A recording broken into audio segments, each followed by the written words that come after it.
जब औरत अपने सम्मान को बचाने के लिए, अपने आप को बचाने के लिए हंसते हंसते धधकती हुई आग में कूदकर अपनी जान दे देती है। औरतें कमजोर नहीं हैं, औरतें डरपोक नहीं हैं, औरतें किसी से नहीं डरती। वो मौत को भी हंसते हंसते गले लगा सकती हैं। पूरे चित्तौड़ पर संकट था, तब रानी पद्मावती ने खुद कमान संभाली।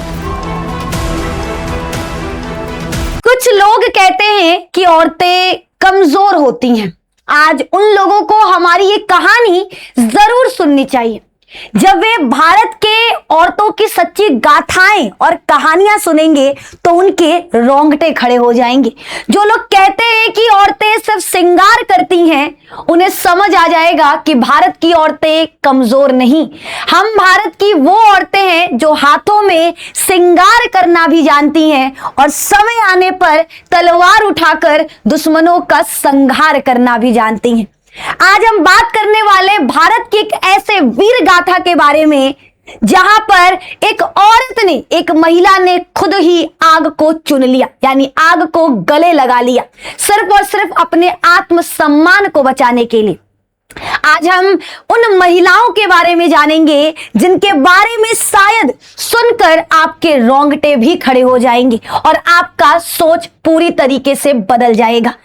आज हम एक मूवी की पहले शुरुआत करेंगे। एक मूवी सन 2018 में एक फिल्म आई थी जिसका नाम था पद्मावत। इस फिल्म को देखने के बाद पूरे देश में रानी पद्मावती का नाम एक बार फिर से गूंजने लगा था। बहुत से लोगों ने पहली बार इस फिल्म के जरिए जाना कि महारानी पद्मावती कौन थी और चित्तौड़गढ़ का इतिहास इतना महान क्यों था। लेकिन ये कहानी सिर्फ किसी एक रानी की नहीं, ये कहानी है राजपूतानी मान का, सम्मान का, उनकी जिद का, उनके महान बलिदान का, जिसे हम जौहर कहते हैं। जौहर का मतलब होता है जब औरत अपने सम्मान को बचाने के लिए, अपने आप को बचाने के लिए हंसते हंसते धधकती हुई आग में कूदकर अपनी जान दे देती है। और चित्तौड़गढ़ भारत का वो इकलौता और महान किला है जहां इतिहास में एक या दो नहीं बल्कि 3 बहुत बड़े जौहर हुए।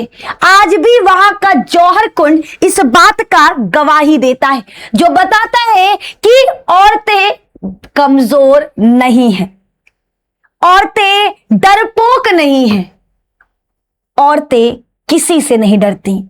वो मौत को भी हंसते हंसते गले लगा सकती हैं। अगर रानी पद्मावती की बात करें तो उनका नाम भारत के इतिहास की सबसे वीर और महान महिलाओं में गिना जाता है। और जिस चित्तौड़गढ़ किले में वे रहती थी, वो किला राजपूतों की वीरता और उनके कभी न झुकने वाले स्वाभिमान का प्रतीक है। साल 1303 में इतिहास का सबसे बड़ा जौहर इसी किले के अंदर हुआ था। यह कोई मामूली किला नहीं था। चित्तौड़ का यह विशाल दुर्ग 7 बड़े मजबूत दरवाजे से घिरा हुआ था। याद रखना, साल 1303 यहीं पर पहला जौहर हुआ और ये चित्तौड़ के किले में हुआ था। ये वही किला है जो विशाल एक दुर्ग है, जो 7 बड़े और मजबूत दरवाजों से घिरा हुआ है, जिन्हें पार करना किसी भी दुश्मन के लिए नामुमकिन जैसा था। यह किला राजपूतों की सेना की ताकत और उनकी सूझबूझ का जीता जागता सबूत था। लोक कहानियों में रानी पद्मावती को सिर्फ एक रानी नहीं बल्कि पूरे देश की मर्यादा और सम्मान का रूप माना जाता है। इतिहास और पूरी कहानियों से मिलकर बनी ये गाथा आज भी हर हिंदुस्तानी और जितने भी भारत में रहने वाले लोग हैं उनके सीने को गर्व से चौड़ा कर देता है। ये बात आज की नहीं, बहुत पहले की है। अब बात करते हैं हम रानी पद्मावती की। सबसे पहले आपको बता दें, रानी पद्मावती भारत की नहीं थी। उनका जन्म भारत से दूर सिंघल द्वीप में हुआ था, जिसे आज हम श्रीलंका के नाम से जानते हैं। वे वहां के एक राजा की बेटी थी। पद्मावती जितनी दिखने में सुंदर थी उतनी ही वो दिमाग से तेज थी। उन्हें शास्त्रों का बुरा ज्ञान था, उन्हें तलवारबाजी आती थी, वो युद्ध कला में भी पूरी तरह से निपुण थे। कहा जाता है कि हीरामणि नाम का एक बोलने वाले तोते ने चित्तौड़ के राजा रतन सिंह को पद्मावती की सुंदरता और उनके गुणों के बारे में बताया था। राजा रतन सिंह उनकी बातें सुनकर इतने प्रभावित हुए कि वो एक साधु यानी योगी का रूप धारण करके पद्मावती से मिलने के लिए सिंघल द्वीप तक पहुंच जाते हैं। बहुत सारी मुश्किलों का सामना करने के बाद दोनों का फाइनली विवाह हो जाता है और पद्मावती हमारे चित्तौड़ की महारानी बनकर भारत आती हैं। जब वे चित्तौड़ आई तो पूरे मेवाड़ में खुशियां मनाई गई, क्योंकि उनके आने का जो राज्य के लिए ये सबसे बड़ा सौभाग्य माना जा रहा था। उनका आना पूरे के पूरे राज्य में एक खुशी का माहौल बन गया। लेकिन खुशी को नजर तो लगती ही है ना, इस खुशी को भी किसी की बुरी नजर लगने वाली थी। राजा रतन सिंह के दरबार में राघव चेतन नाम का एक आदमी था जो तंत्र मंत्र और गलत काम करता था। जब राजा को उसकी हरकतों के बारे में पता चला तो उन्होंने राघव चेतन को बेइज्जत करके अपने राज्य से निकाल दिया। याद रखना, यही उनकी सबसे बड़ी गलती थी। अगर आपको दुश्मन का पता चल चुका, दुश्मन के इरादों का पता चल चुका, तो उसे यूं ही छोड़ते नहीं। अगर खेत में कोई खतरनाक खरपतवार लग जाए तो उसे काट देना सबसे पहला काम होता है। अगर आप उसे यूं ही छोड़ दोगे तो वो पूरे फसल को खराब कर देगा। लेकिन राजा रतन सिंह की यही गलती आने वाले दिनों में उनके लिए बहुत भारी पड़ने वाला था। जब उन्होंने बेइज्जत करके उसे अपने राज्य से बाहर निकाल दिया तो इसी अपमान का बदला लेने के लिए वो सीधे दिल्ली के सुल्तान अलाउद्दीन खिलजी के पास पहुंच गया। खिलजी एक बहुत ही बेहद बदतमीज, लालची और क्रूर इंसान था। औरतों को लेकर उसकी सोच बहुत ही गंदी थी। वो किसी भी सुंदर चीज को जबरदस्ती छीन लेना चाहता था। उसके दिमाग में सिर्फ ये था कि जितनी भी दुनिया की खूबसूरत चीजें वो मेरे लिए बनी है, वो सिर्फ मेरी है। और राघव चेतन ने खिलजी के सामने रानी पद्मावती की सुंदरता की ऐसी तारीफ की कि खिलजी के मन में लालच जाग गया। उसने रानी पद्मावती को पाने के लिए चित्तौड़ पर बहुत बड़ी सेना के साथ हमला कर दिया। खिलजी की सेना ने महीनों तक चित्तौड़ के किले को चारों तरफ से घेर कर रखा। किले के अंदर खाने पीने का सामान खत्म होने लगा, लेकिन राजपूत योद्धा अडिग रहे। उन्होंने खिलजी के सामने घुटने टेकने से साफ मना कर दिया। जब खिलजी समझ गया कि वो सीधे युद्ध में राजपूतों को नहीं हरा सकता तो उसने एक बहुत ही गंदी घटिया चाल चली। खिलजी ने दोस्ती का नाटक किया और कहा कि वो सिर्फ एक बार रानी पद्मावती को देखना चाहता है। रानी पद्मावती बहुत समझदार थी। उन्होंने खिलजी से सीधे मिलने से साफ इनकार कर दिया, लेकिन युद्ध को टालने के लिए उन्होंने एक रास्ता निकाला। उन्होंने कहा कि खिलजी सिर्फ शीशे यानी दर्पण के माध्यम से उनका चेहरा देख सकता है। लेकिन जब खिलजी ने शीशे में रानी का चेहरा देखा तो उसकी गंदी लालसा और ज्यादा बढ़ गई। उसके मन में रानी पद्मावती को लेकर जो लालच था, वो चाह था, वो तूफान की तरह उफान मारने लगा। वो कुछ ज्यादा ही बढ़ गया और अब पहले से भी ज्यादा दरिंदा खिलजी बन चुका था। जब राजा रतन सिंह मेहमान नवाजी के नाते खिलजी को किले के दरवाजे तक छोड़ने आए, जब उन्होंने पद्मावती का चेहरा देख लिया दर्पण में, तो उनका था कि उनको बाहर तक छोड़ देते हैं। लेकिन एक है ना कि लोग अपनी आदतों से मजबूर होते हैं, वो अपनी आदत कैसे बदलेंगे। तो खिलजी ने भी अपनी औकात दिखा दी। उसने धोखे से राजा रतन सिंह को बंदी बना लिया और उन्हें दिल्ली लेकर चला गया।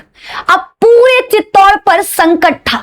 तब रानी पद्मावती ने खुद कमान संभाली। उन्होंने अपने वीर सेनापतियों, जिनका नाम आज भी गूंजता है, आज भी वीरों में लिया जाता है, उन्होंने उनकी मदद ली। उन्होंने अपने सेनापति गोरा और बादल के साथ मिलकर एक खुफिया योजना बनाया। खिलजी के पास संदेश भेजा गया कि रानी अपनी दासियों के साथ आ रही हैं उनके पास। लेकिन उन पालकियों में दासियां नहीं बल्कि हथियारों से लैस राजपूत सैनिक बैठे थे। दिल्ली पहुंचते ही राजपूतों ने अचानक हमला कर दिया, एक भयंकर युद्ध हुआ और हमारे वीरों ने राजा रतन सिंह को खिलजी की कैद से सुरक्षित छुड़ा लिया। ये कहानी बताती है कि भारत की नारी सिर्फ सुंदर नहीं बल्कि दुश्मनों के छक्के छुड़ाने वाली रणनीतिकार भी होती है। राजा रतन सिंह के छूट जाने से खिलजी था वो पूरी तरह से बौखला गया। उसने अपनी पूरी ताकत झोंक दी चित्तौड़ पर और आखिरी और सबसे बड़ा हमला करने के लिए तैयार हो गया।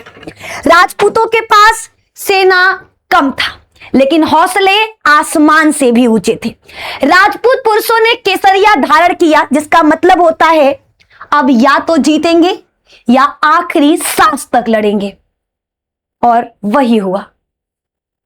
उन लोगों ने अपने दिमाग में एक चीज डाल लिया, या तो खिलजी मरेगा या तो हम शहीद हो जाएंगे। राजा रतन सिंह और उनके वीर सैनिक युद्ध मैदान में कूद पड़े और लड़ते लड़ते वीर गति को प्राप्त हो गए। अब बारी है औरतों की। खिलजी का मकसद था चित्तौड़ की औरतों को गुलाम बनाना, लेकिन वो भूल गया था वो भारत की औरतें हैं, वो उनके सामने खड़ा भी नहीं हो सकता। रानी पद्मावती और किले की हजारों महिलाओं ने फैसला किया कि वे किसी भी हालत में उस दरिंदे खिलजी के हाथ नहीं आएंगी। किले के अंदर एक बहुत बड़ा अग्निकुंड तैयार किया गया। हजारों महिलाओं ने 16 श्रृंगार किया और हंसते हंसते उस धधकती हुई आग में कूद गई। उसमें बूढ़ी औरतें थी, छोटी छोटी बच्चियां थी, नाबालिग लड़कियां थी और खुद रानी पद्मावती थी। जब खिलजी ने जीत के बाद किले के अंदर कदम रखा तो पता है उसे क्या मिला? रानी पद्मावती रानी पद्मावती का एक नाखून तक नहीं मिला उसे सिर्फ मिला तो राख और कोयला। वो किला तो जीत गया लेकिन रानी पद्मावती को जो छूने का उसने सपना देखा था वो उन्हें छू तक नहीं सका। वो बुरी तरह हार गया और हमारे देश की औरतें अपने आत्मसम्मान को बचाते हुए जीत गई। आज भी जब लोग चित्तौड़गढ़ जाते हैं उस जौहर कुंड के सामने अपने सिर को झुकाते हैं। पता है क्यों? क्योंकि उनको पता है वो आम औरतें नहीं थी, वो केवल रानियां नहीं थी, वो वीरांगनाएं हैं जिन्होंने अपने आप को बचाने के लिए, अपने भारत के सम्मान को बचाने के लिए, अपने परिवार को बचाने के लिए, अपने पीढ़ियों की गाथाओं को बचाने के लिए एक बार भी नहीं सोचा और हंसते हंसते अपने आप को त्याग दिया। इस महान त्याग को बड़े गर्व के साथ गाया जाता है। इतिहासकार बताते हैं इस कहानी का सबसे बड़ा जरिया मलिक मोहम्मद जायसी की लिखी हुई किताब पद्मावत है जो उन्होंने 1540 ईस्वी में लिखी थी। कुछ लोग इसे सिर्फ एक कहानी मानते हैं और कुछ लोग इसे इतिहास, लेकिन सच चाहे जो भी हो ये कहानी हमें सिखाती है कि भारत की नारी कभी कमजोर नहीं थी, ना है और ना ही आगे होगी। वे मर्यादा, स्त्री शक्ति और कभी न झुकने वाले स्वाभिमान का सबसे बड़ा प्रतीक है। दोस्तों ये कहानी खत्म नहीं होती, यह हमारे इतिहास में ऐसी न जाने कितनी गाथाएं अभी छुपी हुई हैं जिन्हें जानना हमारे लिए बहुत जरूरी है। और अगर आपको रानी पद्मावती की यह कहानी सच्ची और रोंगटे खड़े देने वाली लगी है, आपको पसंद आई है, तो हमारे इस परिवार का हिस्सा बनिए। वीडियो को लाइक कीजिए, अपने दोस्तों के साथ शेयर कीजिए और चैनल को सब्सक्राइब करना बिल्कुल मत भूलिए, क्योंकि ये वही चैनल है जहां पर हर एक चीज स्पष्ट तरीके से, चाहे हमारा भारत का इतिहास हो, भारत का भूगोल हो या हमारे आसपास के देशों का नक्शा हो, उन सभी चीजों के बारे में खुलकर स्पष्ट तरीके से हम इस चैनल पर बताने वाले हैं। तो ये वीडियो खासकर उन लोगों के लिए जो भारत की औरतों को कमजोर मानते हैं, तो प्लीज ये वीडियो हर ग्रुप में शेयर करना ताकि उन्हें भी पता चल सके रानी पद्मावती की रोंगटे खड़ी कर देने वाली ये दास्तां, ये ऐतिहासिक गाथा जिसे भारत का एक भी व्यक्ति कभी नहीं भूल सकता। अगर आप खुद को भारतीय कहते हो, खुद को हिंदुस्तानी कहते हो, तो आपके दिल में औरतों, महिलाओं को लेकर सम्मान आज बढ़ जाना चाहिए, क्योंकि एक महिला जो चाहती तो अपना जान बचा सकती थी, लेकिन उसने अपने आत्मसम्मान को चुना और खुद ही अपने आप को आग के हवाले कर दिया। और ऐसी सिर्फ एक कहानी नहीं, ऐसी हजारों कहानियां हमारे बीच है जो अभी दबी हुई हैं, जिनको निकालना बहुत जरूरी है, जो औरतों के परछाई को धूमिल कर रही हैं, जो औरतों के पहचान को धूमिल कर रही हैं, उन्हें कमजोर बता रही हैं। तो हम ऐसी ही कहानियां आपके सामने और लाने वाले हैं, लेकिन इसके लिए आपको करना होगा हमें सपोर्ट। तो कमेंट में बताना कि अगली कहानी आप किसके बारे में जानना चाहते हो, कौन सी एक ऐसी ऐतिहासिक गाथा है जिसके बारे में आप सुनना चाहते हो, जानना चाहते हो, कमेंट जरूर करिएगा। आपके ही कमेंट पर हम रानी पद्मावती के बारे में वीडियो लेकर आए हैं और अगला कमेंट आपका होगा जिस पर हम अपना नेक्स्ट वीडियो लेकर आएंगे। तो कमेंट में जरूर बताइएगा। बाकी ऐसे ही वीडियोस के लिए हमारे चैनल को सब्सक्राइब कर लीजिएगा। मिलते हैं अपने अगले वीडियो में, तब तक जय हिंद, जय भारत। और भारत की सभी महिलाओं को मेरे तरफ से एक सलामी तो बनता है, और खासकर रानी पद्मावती को मेरा बहुत बहुत सारा सम्मान वाला प्रणाम। और आप लोग भी रानी पद्मावती के कुछ बोलना चाहते हो तो आप कमेंट में बोल सकते हो। अगर भारत की महिलाओं के बारे में कुछ बोलना चाहते हो तो कमेंट में बोल सकते हो। और रानी पद्मावती के जज्बे को सलाम करते वक्त एक कमेंट उनके लिए तो बनता है, तो कमेंट जरूर करिएगा। तब तक जय हिंद, जय भारत, धन्यवाद।